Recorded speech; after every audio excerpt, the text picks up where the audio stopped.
ক্লান্ত দুপুরে একটু জিরিয়ে নেওয়া কিংবা ব্যস্ত বিকেলে প্রিয়জনের হাত ধরে শহরের অলিগলি ঘুরে বেড়ানো, বাঙালির আবেগ আর যাতায়াতের গল্পে একটি নাম অবধারিতভাবেই চলে আসে, সেটি হলো রিক্সা। 3 চাকার এই যানটি আজ বাংলাদেশের সংস্কৃতির এক অবিচ্ছেদ্য অংশ। ভাবুন তো, শুধু এই ঢাকা শহরেই বৈধ অবৈধ মিলে প্রায় 15 লাখ রিক্সা চলাচল করে। বিশ্বের আর কোথাও এমন দৃশ্য চোখে মেলে না। তাই তো গিনেস বুক ঢাকাকে নাম দিয়েছে রিক্সার রাজধানী। কিন্তু মজার ব্যাপার কি জানেন, রিক্সা কিন্তু এদেশের উদ্ভাবন নয়। এর শেকড় লুকিয়ে আছে সূর্যোদয়ের দেশ জাপানে। জাপান শব্দ জিন রিকিশা থেকে এই নাম। জিন মানে মানুষ, রিকি মানে শক্তি, আর সা মানে বাহন, অর্থাৎ মানুষের শক্তিতে চলা বাহন। ইতিহাসের পাতা উল্টালে পাওয়া যায় ভিন্ন ভিন্ন তথ্য।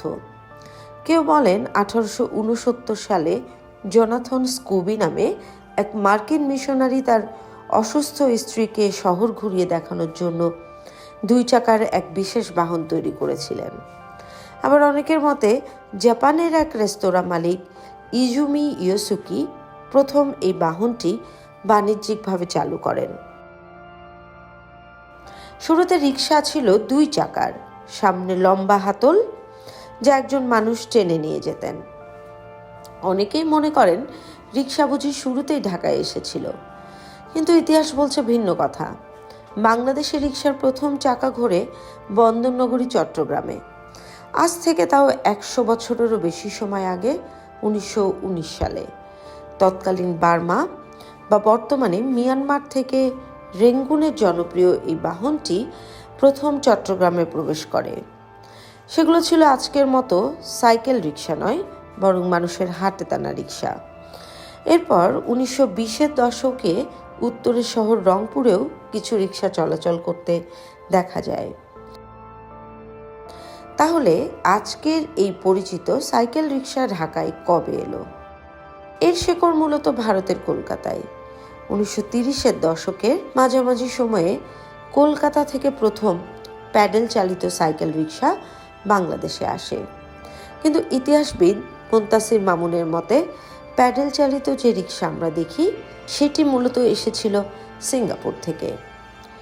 মতান্তরে ঢাকায় প্রথম রিক্সা আসে 1937 সালে।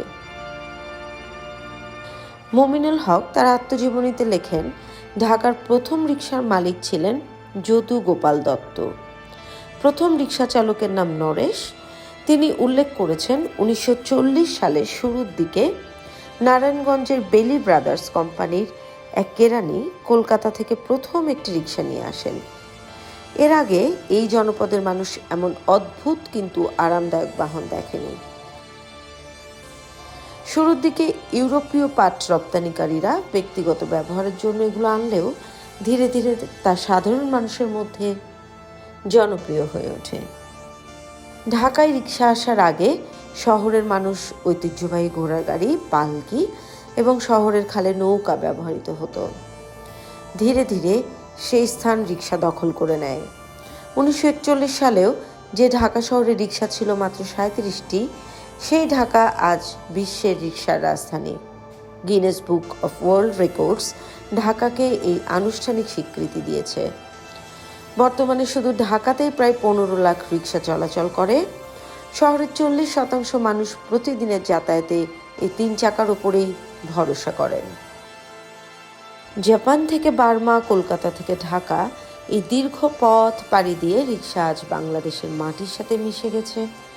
হয়তো আধুনিক চাপে একদিন এই রূপ আরও বদলে যাবে, কিন্তু বাংলার রাস্তার প্রাণ হয়ে রিক্সা টিকে থাকবে যুগ যুগ ধরে।